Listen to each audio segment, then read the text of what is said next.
And welcome back. And we are now going to be talking about a very special project that is going to be conducted through the YWCA. It's called Creating a Safe Space Agenda. Who does it target and what does it mean? Well, we have joining us to explain that Enrique Pech, the project manager of Cassa, and Giovanni Collins, Belize City team leader of the Cassa project. Good morning and welcome. Good morning. Good morning, and thank you for having us, Marlene. Well, did I say it right? Is it Cassa? It's Cassa. Okay, yes, great. Like a house. Like actually. house. Like yes. house, exactly. So, creating a safe space agenda. What exactly does that mean? Okay. The Creating a Safe Space Agenda follows the 4 tenets of what the worldwide YWCA principles are, which is a safe space would include friendship, a safe place, mentoring, and education. And what the YWCA has always been doing, actually, is creating an environment for young people to feel safe, secure, to create learning conducive environments that promote the well-being of the individual. It's all about empowerment. You've probably heard this word used, especially when it comes to the YWCA a lot about empowering young people. And so this project Cassa then is an amplified version of what the Y has always done. And so we're creating safe spaces both in Belize City and in Belmopan, because we have an arm of the YWCA in Belmopan. And it is targeting young people who might be at risk of falling through the cracks or being affected by adverse situations in their communities. So right now this project is essentially catering to young people under the age of 30, both young men and young women, boys and girls. So even though it's a YWCA project, it's not just girls. Correct.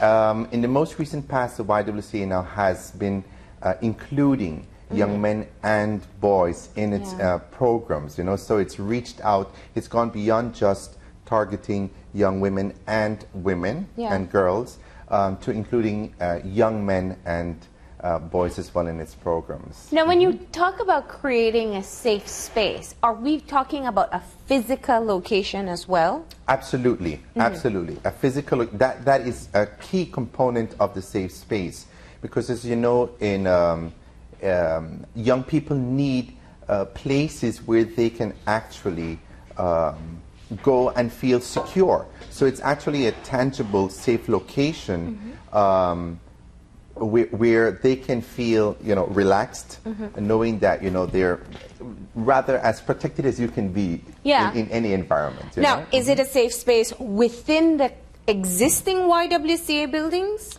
Well, yes. And we're also reaching out. For example, one of the purposes of this project is to use the YWCA and our facilities, which we're doing both in Belize City and in Belmopan, but we're also going to be creating other safe spaces for this project as well. As a matter of fact, in Belmopan already we've involved the Kushlinha Primary School, which serves as one of the safe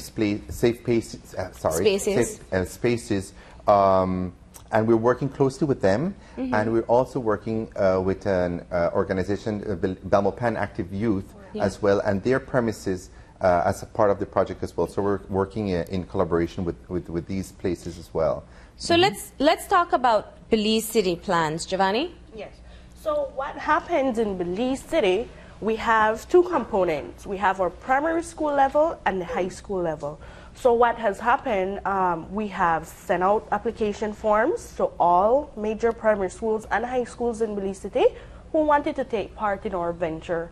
And what has happened is we have them broken apart, whereby high school is solely first formers.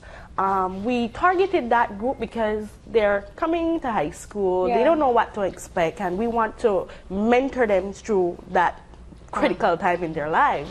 And in regards to primary school, we have catered towards standard 4 and 5. We didn't venture in standard 6, reason being that they are catered towards the PSC. Yeah. So we don't want to distract them from whatever that is. So we take them every day. They come in at 4. And they are placed in respective classrooms, whereby we have facilitators who will teach them math, English, Spanish for high schoolers. And for primary school, we have them learning math, reading, English, and also life skills, which is being shared with high school and primary school. So we found that to be very fundamental. We try to teach them things that could be transferred into their daily lives, so they know how to actually put themselves towards that and work towards a better person individually. And we have different extracurricular activities which is being hosted on Fridays. So they could either learn to play basketball or learn to swim. And with that initiative, it's not only a remedial aspect we're going for, we also want them to participate in social activities, learn something new, and actively involve themselves in the community. Now, this is key because you want to be able to get children in this program, and I believe I read that you all want, you have an aim of 200. Yes, over the two year. How do you go through your selection process that it doesn't become a daycare system, especially from the parents' perspective, and also for you as well? Right. When actually, remember that we haven't expanded completely on the program because while we have the after-school program, the remedial program that we were just talking about, which caters to the primary and the high school, we also have other elements that we have as a part of the project. Yeah. We, for example, we have a lifeguard training program, and that one caters to youth between the ages of 16 and 24, and that is essentially to give them the skills for them to be able to hopefully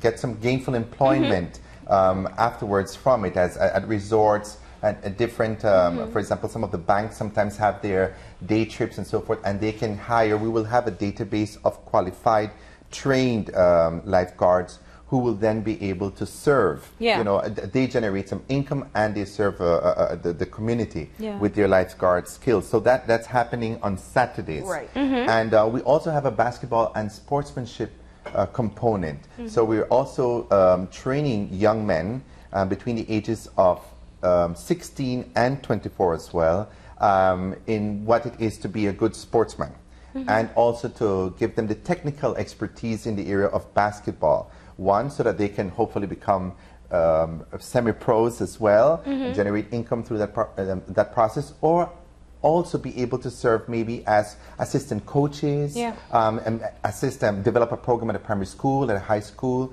in basketball, and in, for example, in PE as well.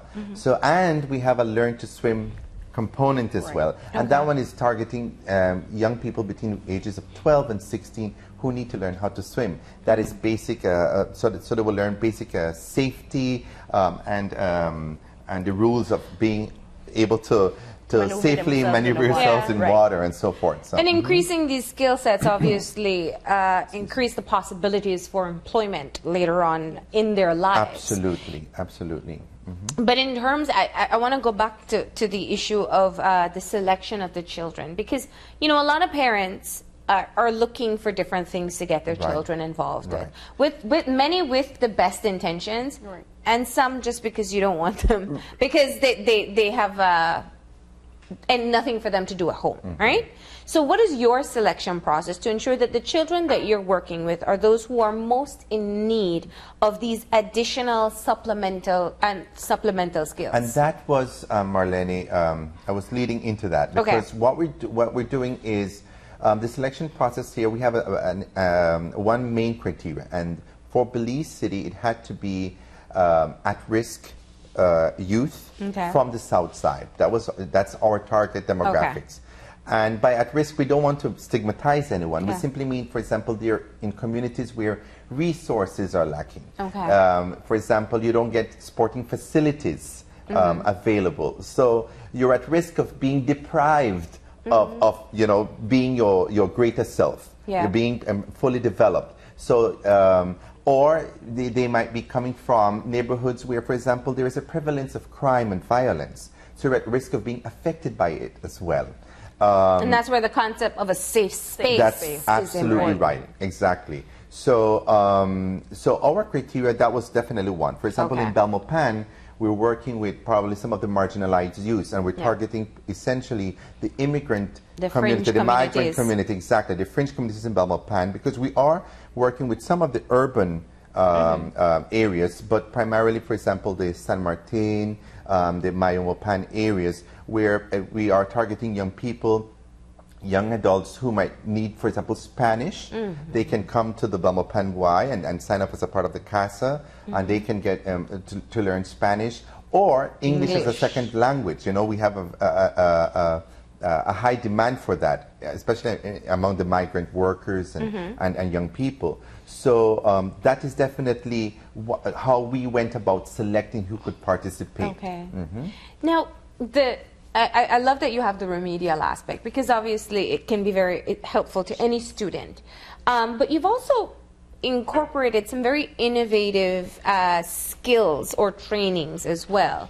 From what you had mentioned before, life skills, but we spoke about sexual and reproductive health issues. We're talking about financial literacy. That's right. What are some of the other, because these are very essential skills that oftentimes children at that age are not exposed to. So what else is going to be taught to them?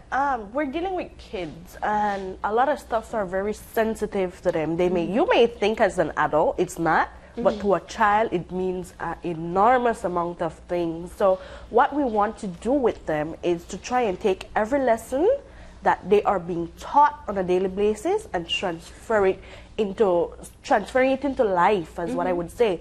So simple things as peer pressure. We're dealing with as what we would call it incidental areas, right? So we know a lot of violence and crime, and we want to teach them how to deal with that and not only run away or be afraid of it, but the right processes of dealing with it on a daily basis. As I said, things that may not affect adults may affect a child. So we have to be very, very careful as to how we portray it. And I want to thank our facilitators and principals of schools who have partnered with us to actually get this project running. Without them, we wouldn't be here today. And we are offering them, for example, computer literacy as well. We will also be focusing on vocational training as well. So we will be selecting participants to be a part of the hospitality, sewing, and cosmetology as well.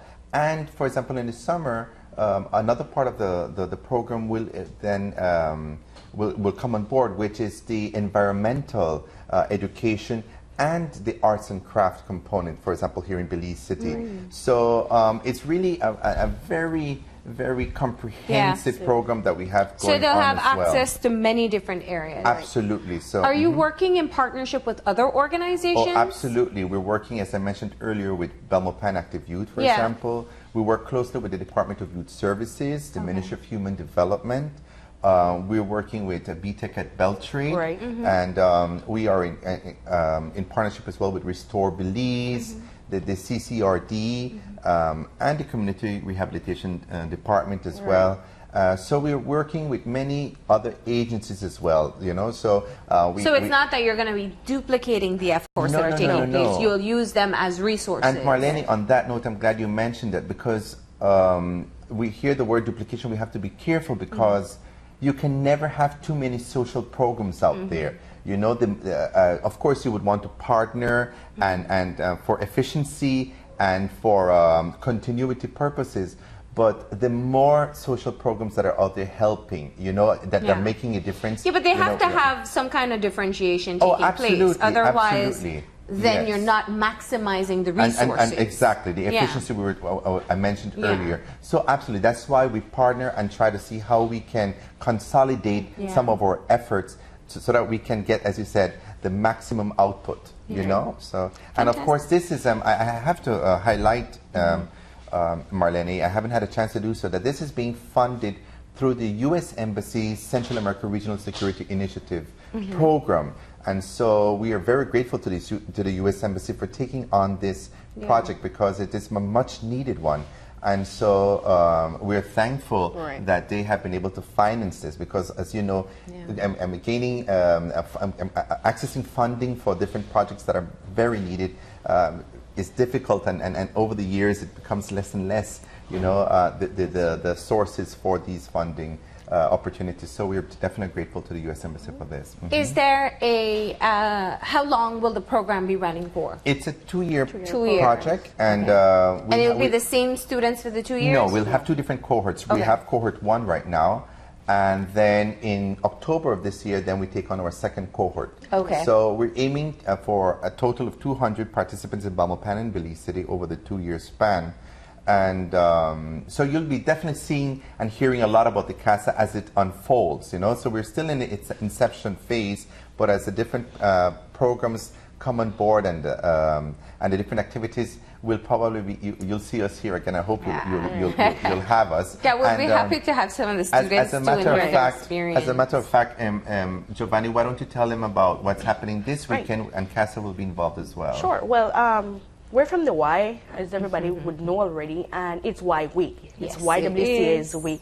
And we have opened this week with our church service on Sunday, and we have numerous activities leading up to Saturday, which is our open house and sports day, which we're very proud to say that Cassa is sponsoring the basketball competition this year. And we have our own team, and with training from January to now, I think our team is ready. We hope so. And we'll have our booth there. So if you're not too clear about what we do and who we are, I would ask you to come out on Saturday at YWCA at our open house to come and actually let us explain to you personally what we do and what we plan to do for the next 2 years, and make it very clear.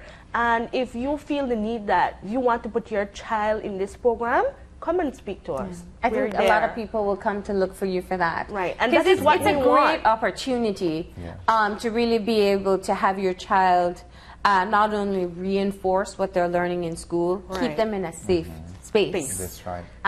But also have them learn some very essential skills. Exactly. Absolutely. Right? Absolutely. And on Friday we have a motorcade for the YWCA. We will be representing then. It's 59 years? Yes, it's 59 year in existence. So a very hard-working team at the YW. Right. And we plan to do a lot more.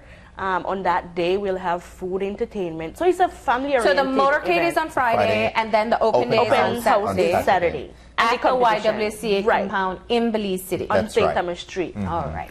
Yes, Great. and you know what? I also have to thank a lot of the other, corporate houses and other agencies that work closely with us. Yeah. Because we know we have several of the banks and the private, Scotiabank, Belize Bank, Atlantic Insurance, and Southside Meats, and all other, many corporate houses, entities that actually, work with us, donate a little here, donate a little there, what the Y needs.